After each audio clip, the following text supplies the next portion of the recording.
We are in launch week for Black Ops 7 Zombies, and I want to make sure that you guys are ready for the launch. I'm going to be telling you guys what you could do before the game actually comes out to really be ready for it. And on top of that, I'll explain what's going to be there at launch and even potentially how you can maybe play the game a bit early, which will be very interesting. And we're going to be going over that. It's going to be a ton of fun. So let me know if this video is helpful to you by dropping a like, subscribe, bell, sharing that great stuff. But with that said, let's get ready for the launch of Black Ops 7 Zombies. Now, first off, I want to quickly mention how you can actually play the game a bit early, and if this doesn't explain it enough, I'll be making a dedicated video just specifically to this, how you can play the game when people in New Zealand play it. But in the simplest terms, all you have to do is make sure that you have the game purchased, obviously, and you preloaded the game. Then from there, you just need to go into your Call of Duty account and change your location to New Zealand. That's literally it, and you'll be able to play the game almost an entire day early, which is actually a really cool stuff. But with that said, let's actually talk about what's going to be there at launch. Now, at launch, we're only getting one map that's going to be Ashes of the Dam. And this map is going to be kind of like a spiritual successor to Transit, because initially it was called like a Transit remake or whatever, but it really isn't a Transit remake. Sure, it has Farm, which is even changed, and then also Diner, which is also even changed. But to me, I think this is just more of a spiritual successor than a remake or anything like that. I think most people could agree that is probably the best way to describe it. It's really its own unique thing, but it's still going to have the idea of different like set points of interest, I guess we're calling them, that you could travel through, and the in-between areas are going to be kind of spooky, except those in-between areas are actually not connected to the round you're on. They're just crazy on their own, but there is things to be found in there according to Treyarch. Now, an interesting thing about this is that the main Easter egg, even side Easter eggs, will actually be locked for a while, and this is done for fairness reasons, because as we know with previous launches, if people got to play the game early, like they have a New Zealand account or whatever, they would be able to hunt the Easter egg before everyone else could. But Treyarch said that's enough of that, so they actually are going to be locking all of the Easter eggs until November 14th at 10 a.m. Pacific. So that is when we're getting the real Easter egg hunt to start, 10 a.m. Pacific on November 14th. So make sure you subscribe to the channel, because I'll actually be hunting that. We'll see if we can find anything first. Probably not, but we'll have fun doing it nonetheless. But regardless, though, I also do want to talk about what's going to be there at the launch in terms of the modes, because there's going to be a couple of them. First things first is going to be the standard mode, just playing, modern zombies on Black Ops 7. That's all it is. But then there's also going to be a survival mode, which is going to be just taking place on Vandor's farm, and we already experienced this in the beta. But keep in mind, with future updates, they'll be adding in new points of interest that you can play these survival maps on.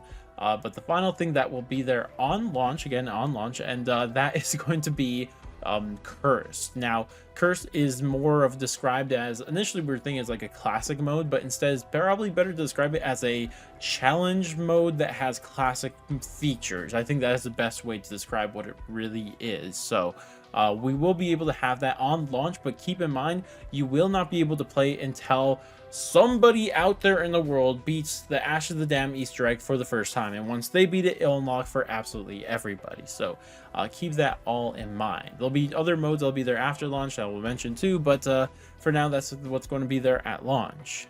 Now, the next thing I want to talk about is actually some gameplay changes, and I'm not going to go into a ton of depth with all these. I just want to remind you they exist. First things first is something you probably experienced in the beta, and this is that there's going to be less armored zombies in general. They're just not going to spawn as often, and when they do spawn, there's not going to be as many of them. So huge nerf to armored zombies, and that is just great news, because I didn't like armored zombies, and I'm glad to see not as much of them. Another change is actually to super sprinters, because super sprinters are catching nerf too, and what's going to happen is that they're going to start spawning in later in your game, and on top of that, even when they do spawn, they're going to take longer to spawn in as many of them. I think a lot of people experienced this in the beta. There just wasn't that many super sprinters. If I'm not mistaken, your full round doesn't become just nothing but super sprinters until after like round 100 something, I want to say. Like, it's a very long time. So to me, I think that is a great change. So I do like that.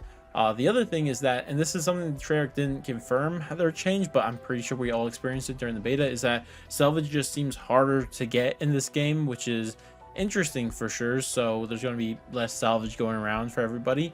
Another changes is to the power-ups, and there's changes in like a minor ones to all of them, but the most important ones is going to be to first max ammo, because max ammo will now return to doing what it used to always do back in the day. and that was when you get a max ammo, it's going to refill your equipment, and this means your tacticals and lethals. And this is going to be really important for this game because it's going to be especially important for the boss fights, because a lot of times if you ran out of your monkey bombs or maybe your Casimir grenades or whatever it may be that you're using, you're just kind of out of them in that boss fight, even if you got a max ammo. But now max ammo will fill that up. That's going to make it a lot better.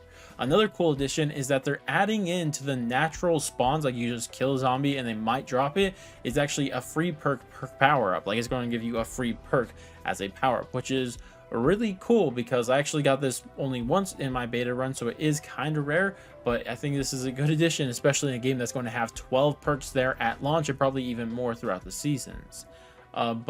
Another change they actually made is to the Wonder Fizz. Now, I don't like how Treyarch explained this because it just doesn't make a ton of sense, but from what I've heard about people who actually played the game early, how it's going to work is that Wonder Fizz is no longer just going to spawn there like at the start of your match like it was with Cold War, but it's also not going to wait till round 25. Instead, on solo, how it's going to work is that you just need to buy 4 perks and then it'll spawn in. Now keep in mind, you just have to buy 4 perks. You don't have to have 4 perks. So if you buy 2 perks, go down, lose one of them, you only still have to buy 2 more perks. You don't have to have 4. So keep that in mind. And I'm imagining how, and they also said that kind of correlates to the co-op play where everybody in your game has to have purchased 4 perks. But I think that might be really bad, because if you just have a really bad teammate who just doesn't buy his 4th perk, is he just going to ruin everything for us? I mean, I hope that wouldn't be how it works, but I mean, I feel like if they do that, maybe some of the other teammates could make up for that. Like maybe it's not like 4 perks for everyone. Instead, it's just the total amount of perks that need to be bought has to be 4 times how many players are in the game. So if it's 2 players, there has to be 8 perks purchased by any of the players, or on obviously 4-player co-op, there'll be 16 perks, and you just make up for that with someone else. I hope that's how it works, but I guess we'll have to wait and see.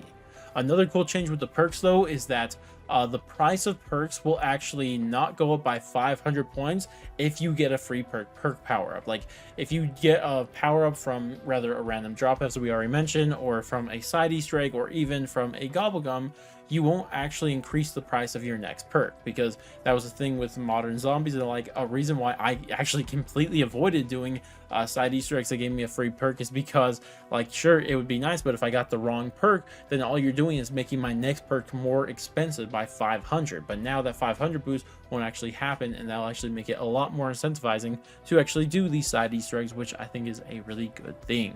But there's also been some changes to the box in this game. They removed all melee weapons and streaks from it, and they also said that the chances of getting a wonder weapon are higher, but in my experience in the beta, it doesn't seem that much higher.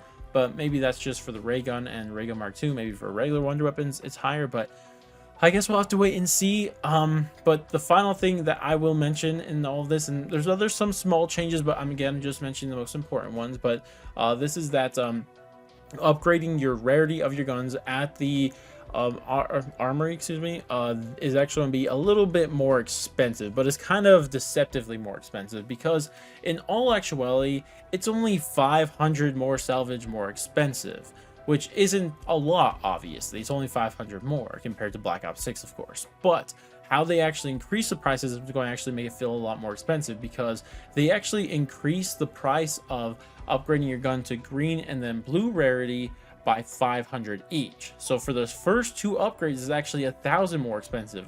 But what they did is that with the upgrading your gun to purple rarity, it's actually 500 salvage cheaper, and then gold rarity is going to be the same price. So even though they only really raised the overall price by 500 salvage, it's going to feel like it's going to be even more than that, because of those early upgrades both being buffed up by 500 salvage. So that's a kind of deceptive way they did this, and I believe not deceptive in a mean, like a bad way. That's just, you know, how it make you feel on purpose. They're doing that on purpose, right? But I think the reason they're doing this is because they're trying to incentivize people to start using the mystery box more, which I'm all for, but I don't know if this is the right way to do it. I guess we'll have to find out when launch gets here. But regardless, though, those are all the gameplay changes that I think are important to mention, but I do want to talk about the new perk, and this is Wisp Tea. Now, we used it in the beta, we all experienced it. It's just you drank the perk, and then it would just randomly spawn in a little spirit that would do very little damage to zombies. And I think that default ability isn't that great, but the augments are actually so insane. And I'll be making a video completely dedicated to this, probably a YouTube short, but there's some really cool ones. There's like a minor augment that could just hold the last zombie, so you could go do Easter egg steps or hunt for Easter egg steps. Or there's another one that the spirit will go around and start grabbing some salvage off the ground or just loot off the ground for you, so you don't have to go walk over it, which is going to be really good for camping strategies and higher rounds, or just convenient in general. And then there's also some major augments that will change what it does entirely, from not even just attacking zombies, but instead reviving you and healing you, like some really cool things. And I think that people are really overlooking Wispy, because with its augments, it's going to be absolutely so insanely helpful and convenient. But regardless, though, this does bring me to the next thing, and this is actually going to be the augments. And this is something that you guys could start doing early if you haven't already, because the thing is that all of the augments for all the perks, field upgrades, and ammo mods from Black Ops 6 will carry over into Black Ops 7, and on top of that, your progress will carry over. So if you already have everything upgraded in Black Ops 6, great, you're going to have all of those. But if you haven't, in these last few days, you might as well jump on Black Ops 6 and have them all leveled up for when Black Ops 7 gets here. It's going to make your game a lot easier, unless you want that grind to happen in Black Ops 7, excuse me, then go ahead, don't do it. But if you just want to get them out of the way, you can start doing this those last few days and just get all those augments upgraded, so when it comes to Black Ops 7, you'll have all of them.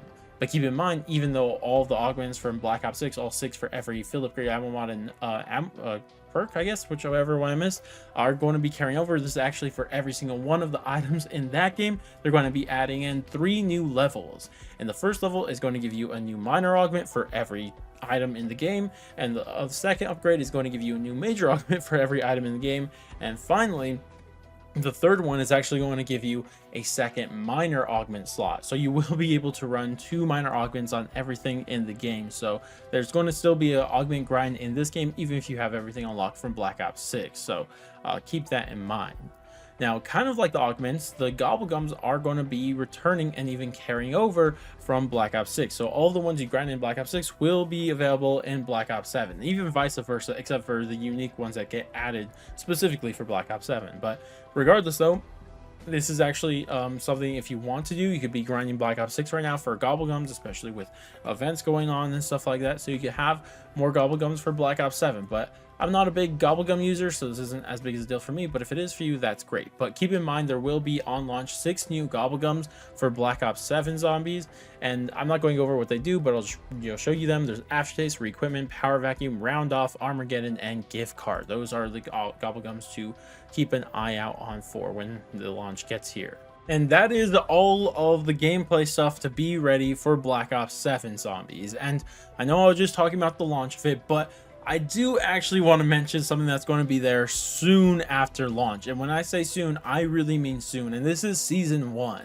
Because with Season 1, it's not as far away from launch that you may think. Because if we look at Black Ops 6 zombies and we look at when Season 1 came out for it, I mean, the game came out on October 23rd, and then Season 1 actually launched on November 14th, which is actually the release date of Black Ops 7, which I don't know if that's a coincidence or not, but regardless, though, that's only 3 weeks away. So what I'm saying is that probably about 3 weeks after the launch of Black Ops 7, we could expect to see Season 1 launch, which is going to be the very first week of December. And this is important because there's a lot of big things happening with Season 1. They're going to be adding in 3 new survival maps, I think one of them at launch, and then the other 2 with Season 1 Reloaded. But more importantly, I guess, or maybe not as importantly, there's directed mode is going to be added in for Ashes of the Dam, so we could walk you through the main Easter egg for the people who haven't completed it normal, which is a lot of people, keep in mind. But the last and most important thing about Season 1 is that on the launch of it, we're getting DLC 1 Astra Malorum. So potentially we're going to be getting, or in all likelihood, we're going to be getting on November 14th or even 13th, if you use the method to play early, we're going to be playing Ashes of the Dam. We're going to be able to grind some things that we want. And then literally 3 weeks later, we're going to be playing DLC 1 Astra Malorum.